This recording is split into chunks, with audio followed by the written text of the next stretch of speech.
And it's all because I had that shift from that disgruntled guy that was on the meat wagon.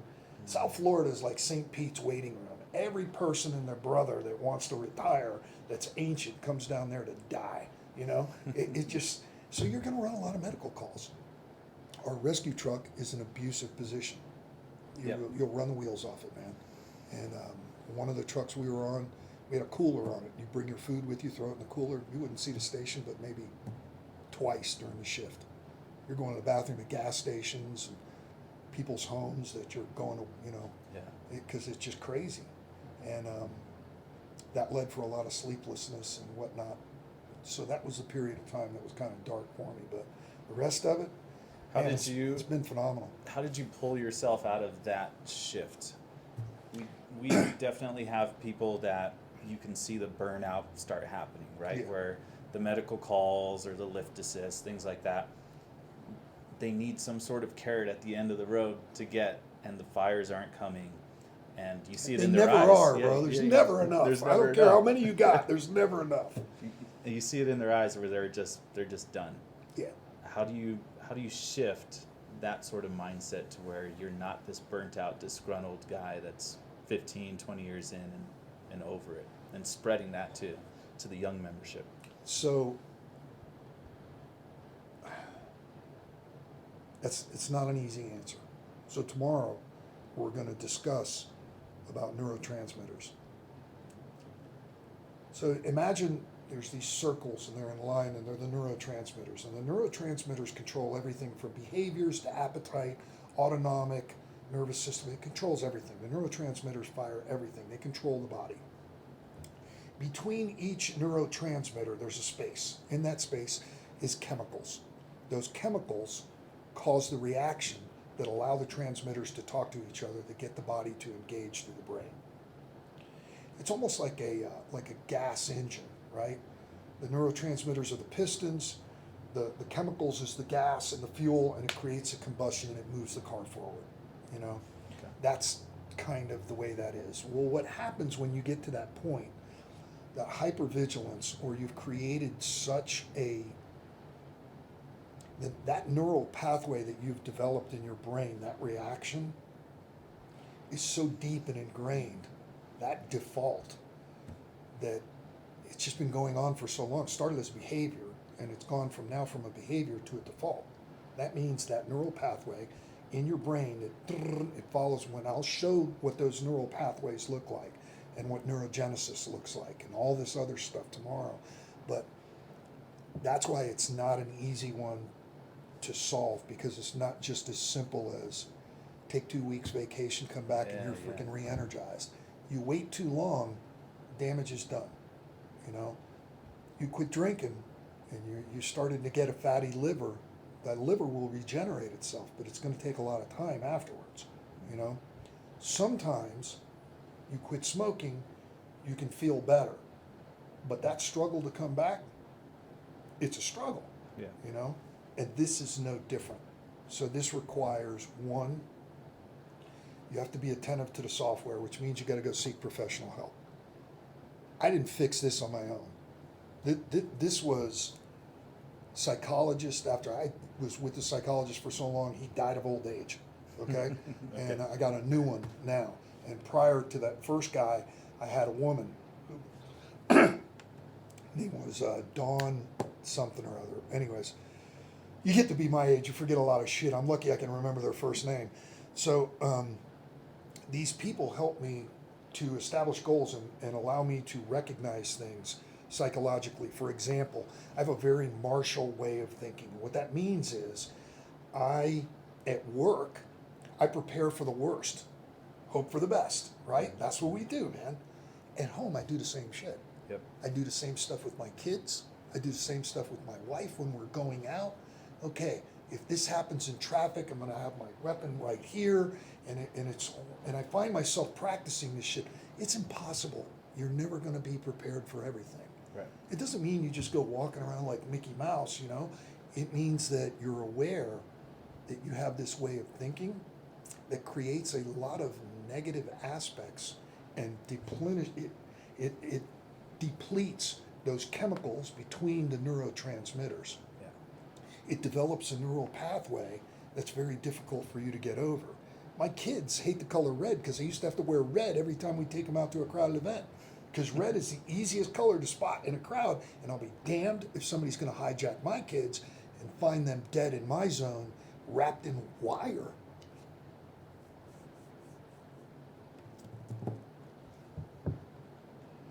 Like the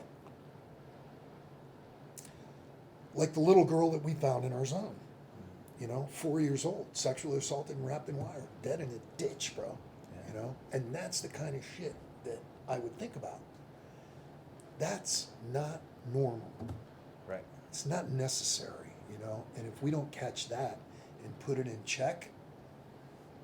That is so huge, though, that you're stating that you need to be aware of it. Yes. And I think that's where professional help helps so much. Yes. Instead of like, don't focus on it or don't worry about it.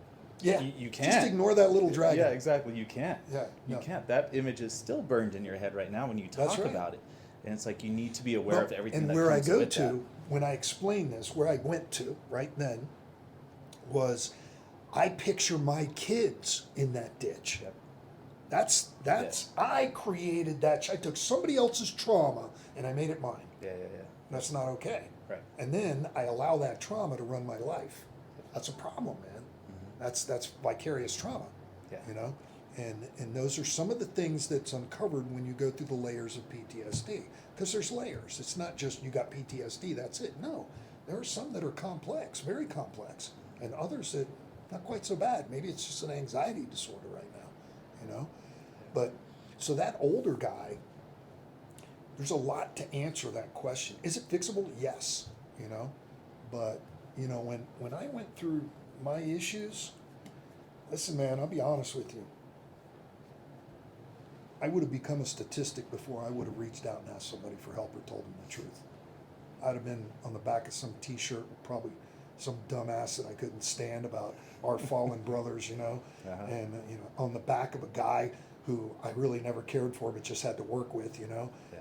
So I get the self-imposed stigma, but what I didn't have was somebody to tell me that every fucking buddy walks around with that. Yeah. I'm not unique. I'm not unique. Right. It's maybe our, our playground and shit, but I'm not the worst one in the playground, There's always somebody equally as bad or worse. Yeah. Yeah. There's different levels to this. Yeah. Yeah. And it's not something that's unique to me, but I didn't know that. I didn't have anybody, on podcasts, we didn't have that, I didn't have anybody to tell me that, That's really interesting. The Chief Daniels that was just here. Yeah. He lent me this book, this really thin book called The Talent Code, and it has this writer that goes in to try and figure out, is it talent or is it something more? And he kind of delves deeper into, I don't know if you've heard of like the 10,000 hour rule, where it takes 10,000 hours to develop a skill proficiently and to be like a professional with it. That is not true. Right. Okay. So he. And I'll tell you the story about it when you're done. So he jumps on that, but he spins it differently, where he says it's not necessarily the amount of time. He goes into there's new research that shows the myelin that surrounds these chemicals is actually forming stronger and stronger each time that you do that skill. That's right. And that's what's actually, it's like insulation on wiring. Yep. And you're just creating more and more insulation, so you're getting a faster pathway for that signal. And so when you're talking about burnout, these guys have had that same thought pattern over and over and over. That's so right. They've created this well-insulated wiring that now shoots that thought pattern so quickly that that's their go-to. And in order to break that, you actually have to develop a different thought pattern and start wrapping that with new myelin, so a new way of thinking every single time, and make that bigger, because this one is already established. It's That's never great. going away. And that was so huge for me to realize. Actually, you can undo it. I got a video of it that shows old behaviors being broken and what that looks like. Yeah, well, so he's saying that's how you break it though. On Yeah, that no, level. I get Yeah, it. yeah, It's yeah. that So, is the only way. yeah, And it's not that's ever gonna like just disappear. that's a meditation to Yeah. learn how to do the mental rehearsals that's necessary, or visualizations, whatever you want to call them, to help overcome the number of times that you've created something. So you'll be sitting back resting and you get that thought and you go, nope, I remember what the alternative is. And you think that and play it all the way through. And then eventually creating the realism of incorporating all of the senses, because the mind can't distinguish, reality from perceived. It can't distinguish it. And you have to get the brain in a certain wavelength, and that's what the meditation teaches you to do. And so by the meditation and the breathing, and then learning what that feels like, and then applying it in this type of a direction, that's the gold standard, man. Yep. How receptive are the fire personnel to some of the methods that you teach with the breathing, and more so things like meditation? Now I think, like you said, there's more talk happening nowadays. Yeah. But I would assume that there is still a lot of pushback when you ask a lot of 6'8", 300-pound truckies to sit down and quiet your mind and try and meditate. So we use peer pressure. I don't go to them, they come to us. We've got 3 conferences that we hit: Mile High, Firemanship in Portland, and MAFC in Atlanta. And at those 3 conferences, not so much Mile High, but the other 2 for sure, we incorporate, it's an immersion class. So the class runs for 24 hours straight. The same one that you did at Mile High, but we run 24 hours straight. Yeah. I've been wanting to take that, by the way. So the people that are in that class, the woman that came in and did the yoga today for everybody, name's Ruth. She works for, she represents Yoga for First Responders. Olivia Mead is the owner, founder of Yoga for First Responders. So she comes out and does the class herself. And we incorporate the yoga. We do meditation. We do breathing techniques. But the breathing techniques that we do, actually, you guys may be on the video where we showed the daisy chain breathing, where you went into the container and did that daisy chain. And so we show the individual how long he can extend it. And then we show how to do the daisy chain, where it's one person with 4 people. And by manipulating the wheel of the bottle to be able to take it, we instead of using it as a positive pressure, we use it as a negative pressure. And the reason is because the air fills the mask, and the mask blow-bys are, I think they're 25 psi. So you do leak air. That's what creates a positive pressure. So it's why we use that. We utilize the air that's used for our safety for breathing. Well, when we run the immersion classes, after about the first 6 to 8 hours, it's all physical. And then we start getting into the mental. We start doing evolutions, fire service evolutions, a maze, single maze, double, where an entire company goes in.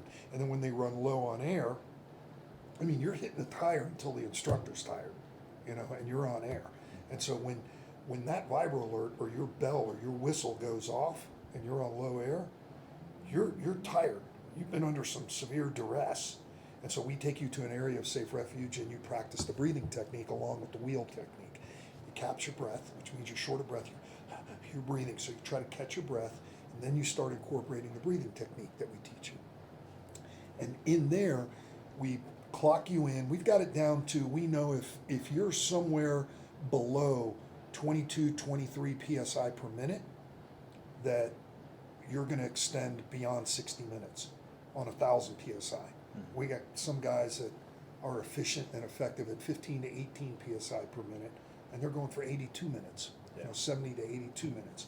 And so you're like, okay, well, how's that help me on the fire ground? Well, if you find yourself deep in a fire and your vibro alert goes off, you're like, no, I'm not going to be able to make it out of here. I don't call a mayday. You call your mayday, but you find an area of safe refuge, and if you've practiced these techniques, it's just increased your profile of survivability significantly. If you know that you can last an hour and you've practiced under duress, you know that you've got at least 30 minutes of air. probably longer, but take that hour, cut it in half. You got 30 minutes of air, where ordinarily it'd be 6 minutes, 13 minutes, you know? And so there's a lot of those techniques that are included in taking those defaults and utilized to create that old default, to create the new default. And the breathing, all of that stuff goes into that. So the breathing is what allows the rational thinking, your critical thinking, it allows your situational awareness, your decision making, all of this stuff to come into play. So now that automatic default, you're aware of it. And you're like, no, we're going to go the other way. We're going to do this instead. And eventually, one day you find yourself doing it unconsciously. You don't need to remind yourself anymore. And that's when you know you're making progress. Does it mean that's never going to come back and you may not ever fall back on that? No. It just means that you're going to consistently try to do the other thing. Yeah. Would you say that is, for lack of a better term, like your selling point to those that might not be as receptive to it? Like, yeah, they go out and they find you.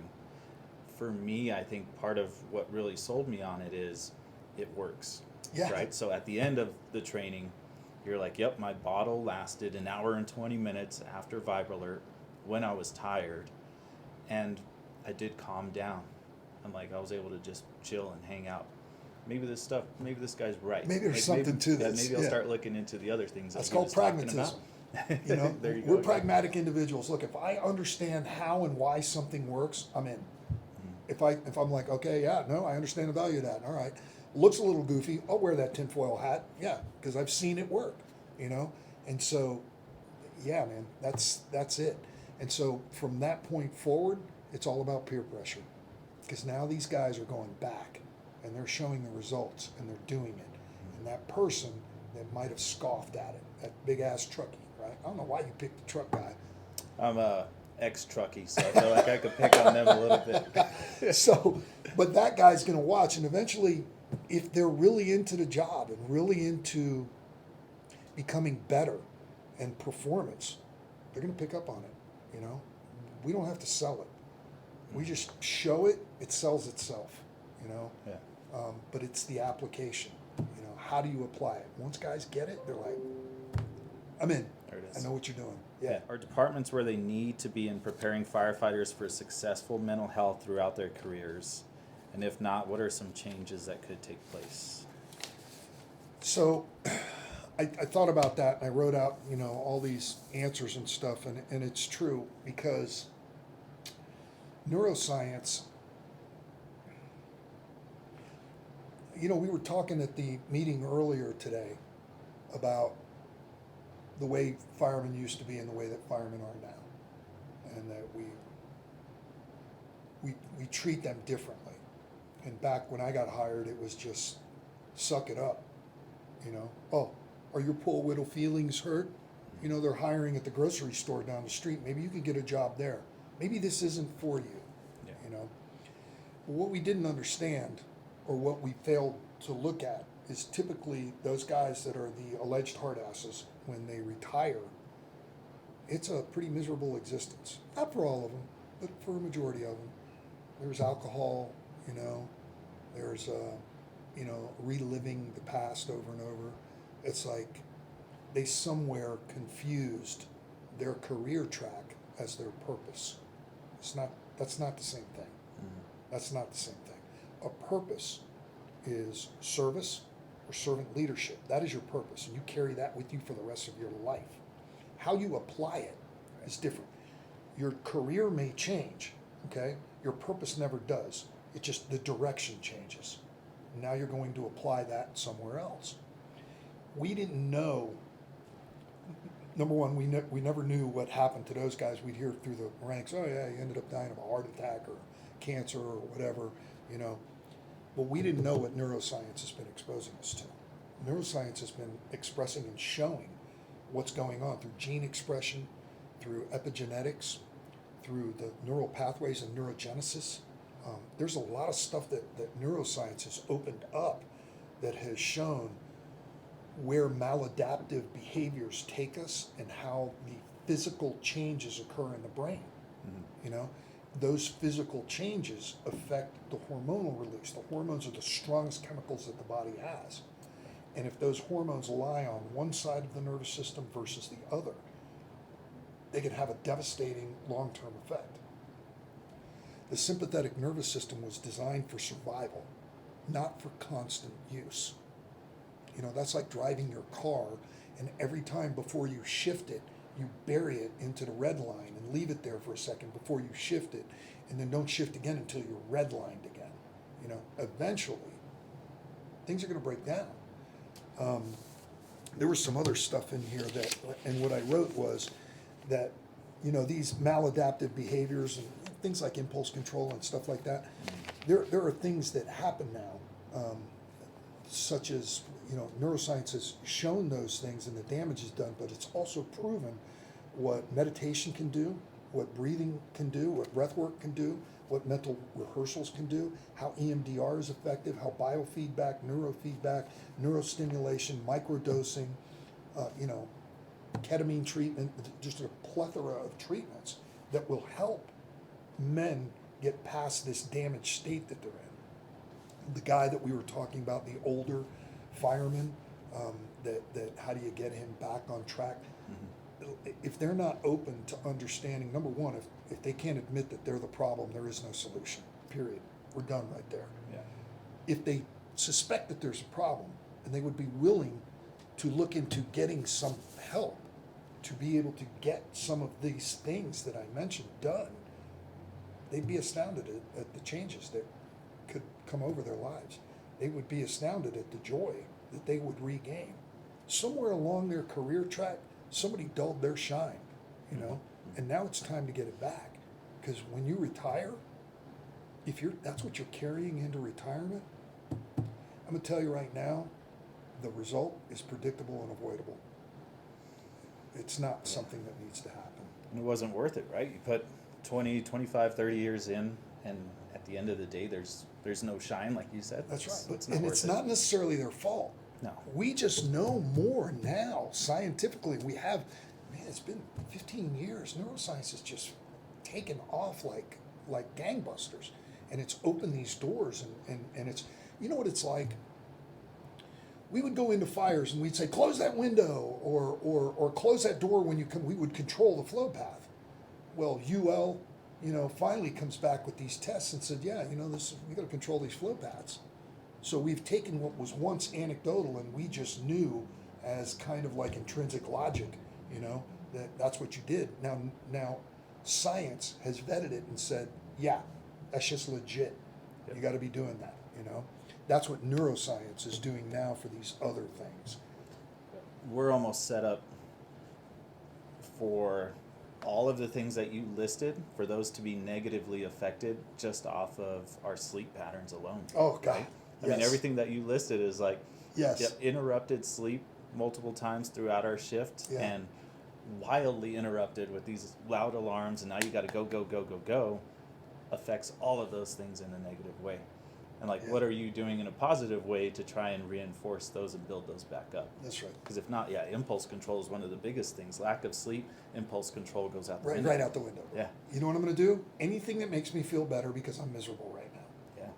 Yeah. It can be drugs, it can be alcohol, it can be violence, it can be women, it can be money, it can be driving fast, it could be whatever, you know. It could be a Snickers bar. Yeah. Pornography, gambling. Yeah. I mean, it could go anywhere. Yeah, food. It could go in so many different directions, and those are the maladaptive behaviors that come up as a result of poor impulse control. Well, it makes me feel good. If you had to go through what I went through, you'd be doing what I'm doing too. And, you know, I get it. I really do, you know. But it's like I said, sometimes, you know, guys, you guys have a unique situation here with... there's a dynamic where there's a lack of trust because of the EAP position being turned over and flipped and all this other stuff. And so I'm going to take the opportunity to explain something now that I'm going to explain on Thursday again. The peer support that we're bringing and the EAP that we're talking about incorporating with Las Cruces Fire Department is not probably what you guys experienced before. So what we want to attach is a word to the back of EAP. We want to attach coordinator.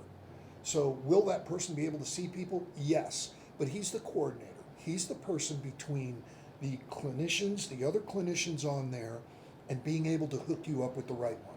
If you've got some traumatic events that have occurred in your life, I'm not going to go send you to family therapy. What, you're going to go fuck up a family therapist explaining some stuff that make them cry and stuff and then have to pay for it? You know, it's ridiculous. We want to set you up with the appropriate clinician. And there is a HIPAA regulation that should be attached to that, that if you come willingly, your department doesn't have to know boo about it. That's your business, man, you know? And so that's a benefit of having EAP. Now, if you get sent to EAP by administration, different story. Yeah, you will go get, you will get therapy, but they're going to be reporting the results. They have to report to whoever the wellness officer is or whoever they're designated to report to. It becomes a condition of employment at that point. So those are the two differences. But the EAP that we're advising is one, I've already looked into a lot of your clinicians and spoken to them. So we have a crossover program where you guys will put on a program for these clinicians, for Amistad and all these different places, and there's Evelyn somebody and Rosalind something. They actually have a lot. There's a group of about 5 individual clinicians, and maybe a little bit more, that are experienced with trauma and first responders. They get our culture. So you don't have to worry about your language, you don't have to worry about your dark humor, you don't have to worry about, saying something like, yeah, I come home from work, those little bastards won't let me sleep. They're not gonna look at you and go, this guy's got some freaking anger management issues and he hates his children. No, that's just the way we talk, And so, because it's charged with emotion, and it scares some people that are not familiar with that. Yeah. Well, bro, welcome to the fire service, man. It's intense, Shit happens. That's the way we come across. So these clinicians will help these individuals, right? But they have to be properly lined up. So if you're having problems and you're seeing a clinician for individual counseling, okay, and now your kids. So tomorrow we're going to be talking about epigenetics, and epigenetics is the hereditary transmission of things like PTSD, alcoholism, drug addictions, just maladaptive behaviors.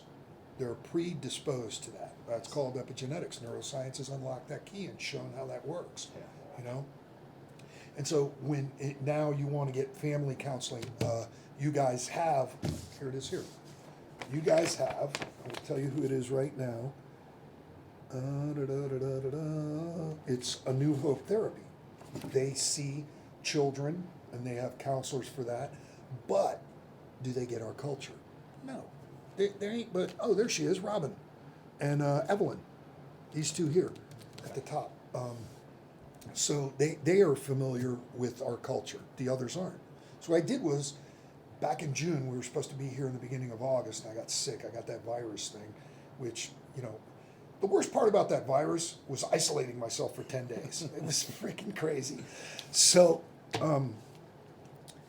we have a program. One of the guys that's with us on this trip, his name is Larry, he developed this ingenious program where we call the clinicians and tell them, hey, on this day, we're having Clinician Awareness Day. And they get to come out to the training site, and we get a little bit of smoke, not much, just a little bit. We can even just leave it really dark and put a burn barrel outside so they get the smell, right? We put them in gear, they got packs on, they're breathing air, they advance a hose, not like what we would advance, but they get it into the building, they flow a little bit of water, they rescue a baby that's an intubation infant, and then they bring it out to the rescue, and they got clinicians out there, and they're going to intubate, they're going to do this, and you guys are going to be overseeing them and coaching them and stuff. So they're going to get the firefighter experience. And then there's a ride-along program too. We want your busiest stations, we want them to go there and ride along. It's a great idea. And we warn them ahead of time, bring dessert. Okay. And so they bring whatever and they show up and they ride along. And not only they get to do the job, they get to talk about it. Now they have a little familiarity with, Jesus, I never realized how restrictive that clothing is, how heavy it is. God, that was hot as crap. You know, I sweat a lot in there, you know. I was exhausted. I slept like a baby that night. And I can't imagine what it's like doing that for 24 hours. Now, guys get to talk to them and go, yeah, you know, and the guys that get it, they go, yeah, well, fortunately you get to sleep. My sleep is so fucked up. It's affecting every aspect of my life, you know? And we get to break down barriers. So now they get on-the-job training of our culture, you know? They get to see what it's like to ride in a truck and have a car race next to you while you got lights and sirens on. They're like, hey, doesn't that car know that you guys are going to emergency? And you get to smile at them and go, yeah, apparently their emergency is more important than ours, you know? And things like that. They get to walk into these places and they get to smell, see, hear, and touch and do what they typically do in a very sanitized, you know, area. Yeah. So they get an appreciation for what's going on. So this is not, we're bringing some twists to what you guys have had, and I know there's a lot of trepidation and hesitation, and that's all right. I get it. You know. I think this dovetails into the next question of everybody is now talking about PTSD. Yeah. They're talking about peer support and how we got to be there for Sure. our brothers and sisters. For me, at least, looking in on that, it seems like, yep, the talk is there, but now where do we go with it? And so different takes on this, and really hand picking the counselors that you want to work with and making sure that they're vetted in what we're doing, and then on the job training. That's more encouraging to hear than someone ranting and raving about, we got to protect the mental health of our guys. That's our biggest obstacle nowadays. That's right. And it's like, okay, but now what? Yeah. And I feel like there's a lot of guys ranting and raving, but there's no action to follow. Yeah. We went and ate at this Mexican restaurant last night. I had a taco salad, Mexican salad, whatever you want. Oh, it's a taco salad, comes in a big old thing, and it was about 6 o'clock in the evening, which is, according to my time clock, I'm on the East Coast. It's 8 o'clock at night. Yeah. I'm that guy. I'm that old dude now. And you can't eat late at night because it will screw up my sleep. Guess what happened last night? I slept like crap. So I was up at 5 o'clock this morning, and I meditated for 40 minutes. I use a thing called a Muse. And a Muse is a brain sensing headband. Oh, yeah, okay. Yeah, and I think, did we demonstrate it out there? No, you were talking about it. Yeah. And that's what I use. I can bring it to class tomorrow. You gonna be there tomorrow? Yeah. I'll bring it to class so I can pass around and show you guys what it looks like. And it's just, the program is free. You download it onto your computer, your phone, whatever, and you put a headset in, and it's like putting your sunglasses on and then pulling them up over your eyebrows. It wraps around your eyebrow and hooks behind your ear.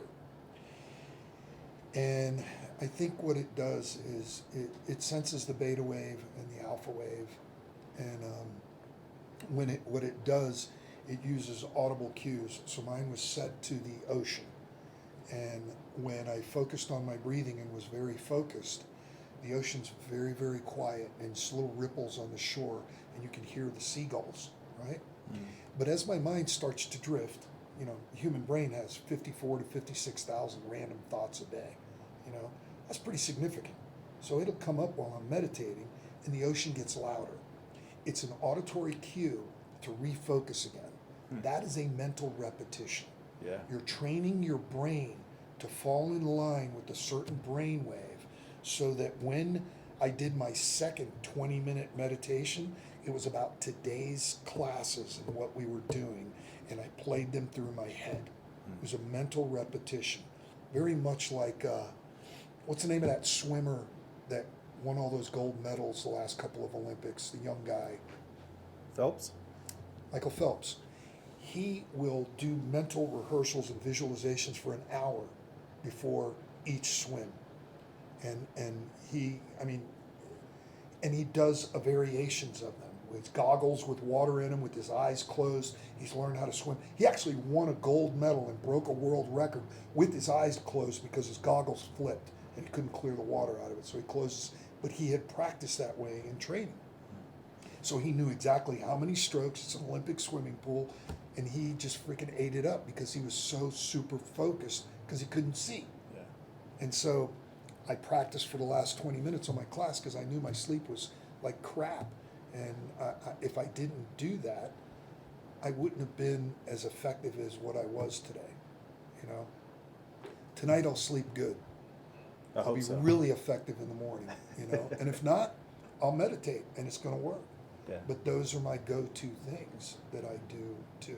So what's next? The meditation changes the brainwave. The brainwave and the rehearsal changes the brain physiologically. When you're living constantly in hypervigilant or sympathetic nervous system, you have an extraordinary release of cortisol. That cortisol creates systemic inflammation. That means your organs will swell. And doesn't have to be anything a great deal to be significant. A little bit is significant. And as it swells like that, that systemic swelling is directly correlated to cardiac issues. Hypertension, heart attack, a lot of things like that. And so there are health benefits to being able to meditate. University of Massachusetts, it's proven it. They vetted it doing this whole neurological program where what they have now is MBSR. It's mindfulness-based stress reduction. It's a meditation they call mindfulness-based stress reduction. And so a lot of this stuff that used to be like this, you know, hippie woo-woo runaway California stuff is actually mainstream stuff that works. The problem is we have a cognitive bias against it, and I'm not willing to go ahead and try something different. If you want what you ain't never had, you got to do the stuff you ain't never done. It'll come, but, you know. And then the microdosing is the interesting part. Yeah, that's crazy. I was just gonna touch on that. So you just threw that out there, microdosing Yeah. and also ketamine. Ketamine treatment. What's the reality of fire departments adopting that, just knowing the staunch take that a lot of fire departments have when it comes to drug and alcohol use? Sure. It's lumped in there with those. If it's used for a medical treatment, it's a whole different thing. If you're diagnosed and you go to somebody and it's given under a doctor's supervision, typically over a 24-hour period. We do ketamine treatments at the treatment center that I work at. I work at a treatment center in South Florida, and it's a uniform personnel track. It's called Shatterproof. And Shatterproof is, we have cops, firemen, corrections, military, CIA, FBI, we have Treasury. All these people come there for substance abuse and mental health issues. We do ketamine treatments there. The problem is the insurance companies won't pay for it. Yep. It's legal, and it works. The results, but not every treatment works for everybody. There is no one treatment. That's why I mentioned all of those. Microdosing is one of those things that the FDA will probably approve and release for approval soon because it works. They use MDA, peyote, mushrooms, LSD. They use these things very, very, very small doses where you don't get high, but you have this sense of like empowerment, like early in your career, before you got all sideways, but you knew the job. Yeah. You know, it was like, yeah, you know, you get that back, you know, that confidence back, and it's long lasting, like life lasting. These changes are permanent. You know, they're very. I think there's even a lot of cool stuff coming out, man. Yeah, I think even on something which seems very simple, but even just tobacco use with people that are trying to quit smoking. I don't know if it was Cigar. microdosing or actually just dosing, but they show that there was a reduction of completely not using it anymore of up to 70% of the people that were in the ridiculous. trials, which is And insane. It's for life. For life. Yep, That is a change. Yeah, there's no There's a rebound. reset right there. Mm-hmm. You know, that's a big deal, man. Yeah. You Yeah, know? when what that when all means? the other treatments are like 30%. You Yeah, know? it means That's a all huge shift. the old Mexican Indians and all the native Indians and everybody were onto something They were onto long before we could prove it. What we do is we just have a tendency of taking things to an extreme and misusing it. We Yeah. abuse it, you know.